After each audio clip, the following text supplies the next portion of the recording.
Welcome, Terry back again with some more comics from my collection. These are actually recent acquisitions. I finally got around to affording my older favourites in the Batman collections, and now I'm back to Batman 1968.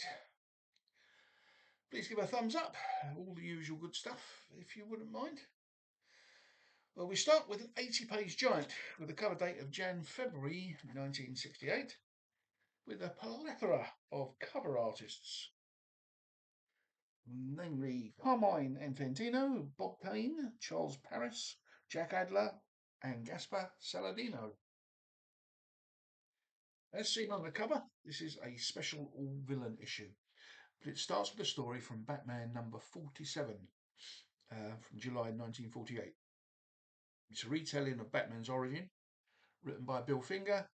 Bob Kane did the pencils, and Charles Paris does the inking.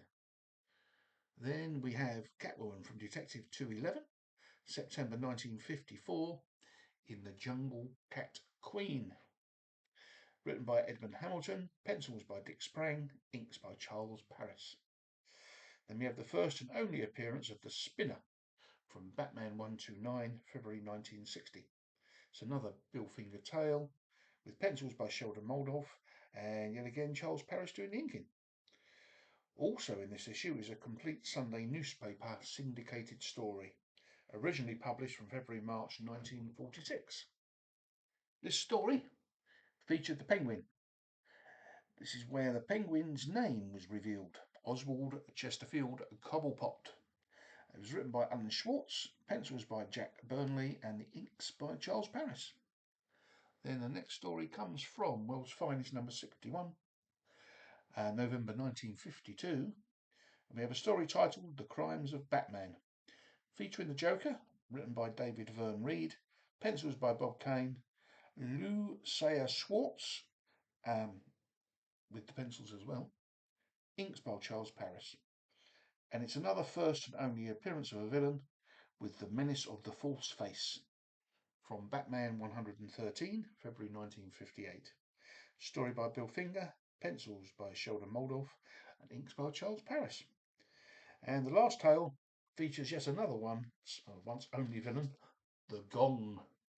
Ed Peel at name. Possibly written by Bill Finger.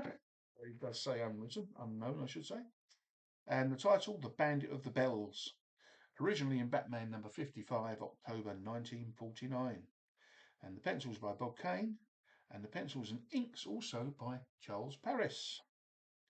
And then that is that one. Then we have back to normal comic size, Batman 199, February cover date. Cover art, Carmine Infantino, Murphy Anderson, and Irish Snap. There's 3 stories in this issue, starting with the cover story, Peril of the Poison Rings. It's written by Gardner Fox, pencils by Sheldon Moldoff, inks by Joe Giller. They also did the same chores in the second story, 7 Steps to Save Face.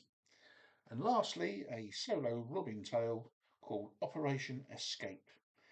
And this was told originally in Star Spangled Comics number 124 from January 1952. An unknown writer again, but the artist was Jim Mooney, with colours by Shelley Iber.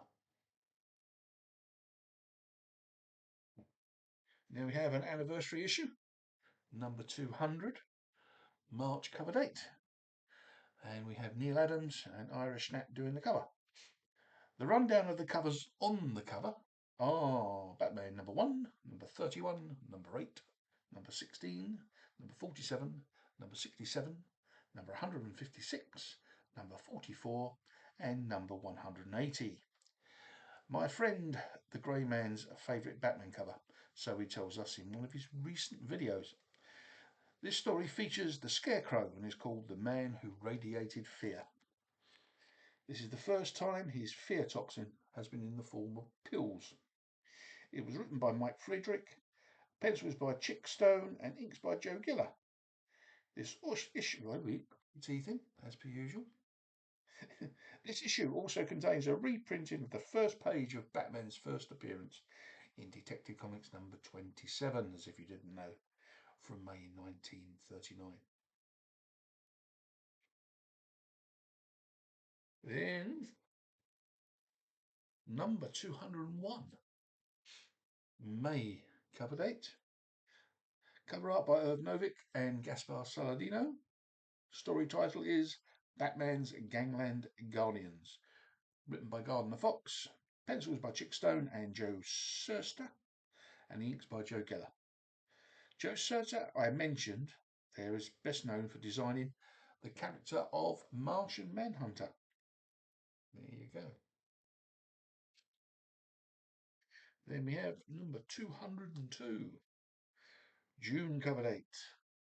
Cover art by Irv Novick. This is going to be a great Halloween cover to remember for next year. And we have a story entitled Gateway to Death, written by Gardner Fox, pencils by Chick Stone, and the inks by Sid Green.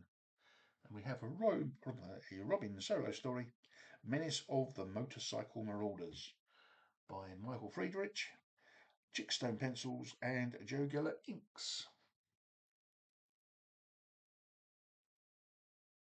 Then we have another 80-page giant, number 203, July-August cover dates, cover by Neil Adams. And the secrets of the Batcave, as you can see on the top, on the cover there. There's 6 stories from time gone by. First one being 1,000 Secrets of the Batcave. Bit of an exaggeration, I think. We've needed more than 12-page story to tell that, I believe. Anyway, it's written by Bill Finger, pencils by Jim Mooney, and inks yet again by Charles Paris. Originally in Batman number 48, August 1948. Then we have the birth of Batplane 2. David Verne Reed writes, Dick Sprang and Charles Paris do the art. And that's from Batman 61, October 1950. Also, from those 3 people comes The Secret of Batman's Utility Belt, originally in Detective Comics number 185, July 1952. And then from Detective 244 from June 1957, written by Bill Finger, art by Sheldon Moldorf, and again Charles Paris doing the inks. And that was the 100 Batarangs of Batman. And the next story, we have The Secret of the Batmobile. It's taken from Batman number 98, March 1956. Written by Bill Finger, art by Sheldon Moldorf, and guess who the inker is? Yep, you're right, Charles Paris. The last tale comes from Detective Comics 186, August 1952, and that's called The Flying Batcave. And this is David Verne Reed writing it. Lou Sayer Schwartz was the penciler, and the inks was Charles Paris. Now we have an August cover date, number 204, by Irv Novick and Gaspar Saladino. And just the one story in this issue. And as it says, Operation Blindfold. It was written by Frank Robbins, pencils by Irv Novick, inks by Joe Geller. And this is an issue that has a missive from Shell Dolph. And he was a comical historian. And something for Efrain of Passpoint Comics. He was the founder of the San Diego Comic Convention. Efrain's favourite.